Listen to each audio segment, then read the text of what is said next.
옆으로 누워 자는 것 자체는 크게 힘이 가해진 게 아니기 때문에 영향을 준다고 볼 수는 없고요. 제가 생각하는 제일 안 좋은 습관은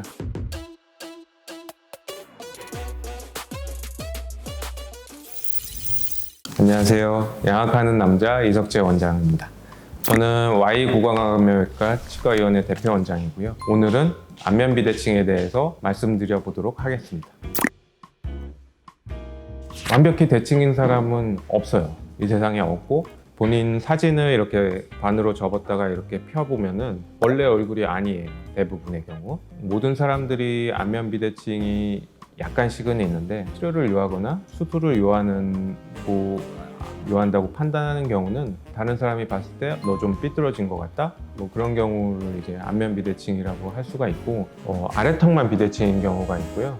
아래턱과 위턱이 같이 비대칭인 경우가 있고, 광대 밑쪽으로 이제 비대칭이 오는 경우도 있고, 눈부터 해서 비대칭이 오는 경우가 있어요. 범위는 사람들마다 이제 개개인의 특징이 있기 때문에 다 틀리다고 할 수 있죠.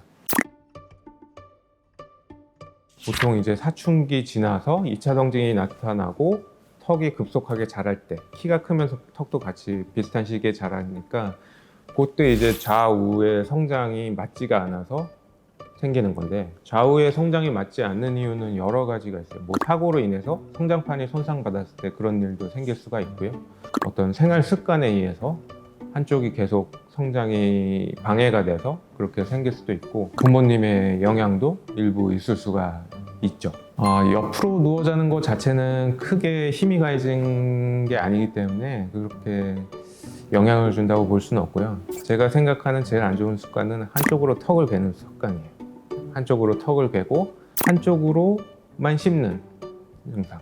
그렇게 되면 이제 한쪽만 자극이 되기 때문에 한쪽만 커지든지 작아지든지 하게 되거든요. 그러니까 한쪽으로만 어떤 거를 하는 습관을 최대한 줄여주는 게 좋겠고, 그리고 물론 충격이라든지 턱 쪽으로 사고가 안 나게 주의하시는 게 제일 좋겠죠.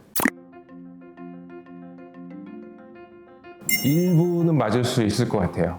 왜냐하면은 이제 안면 비대칭 마사지로 하는 거는 근육에 대한 비대칭이 있다고 했을 때 그런 마사지를 꾸준히 받게 되면은 그럴 수는 있다고 생각을 해요.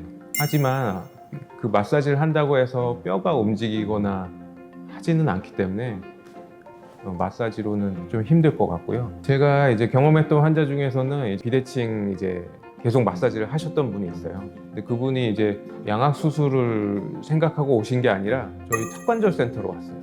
하도 눌러대서 턱관절이 아프다고 오신 거예요. 제가 봤을 때는 당연히 이제 수술을 해야 되는 경우인데 하도 한쪽으로만 밀어대기 때문에 이제 턱관절에 문제가 생겨서 그렇게 오신 분들도 있었고,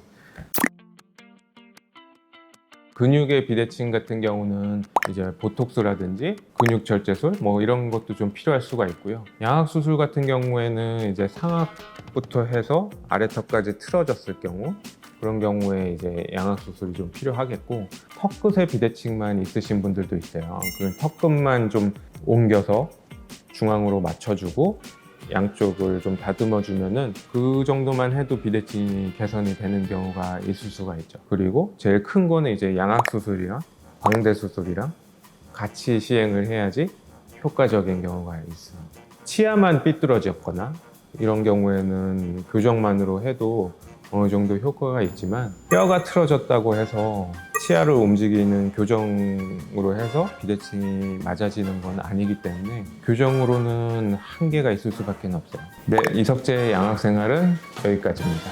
궁금하신 점은 댓글로 달아주시면 감사하겠습니다. 그러면 다음 영상으로 다시 찾아뵙도록 하겠습니다. 감사합니다.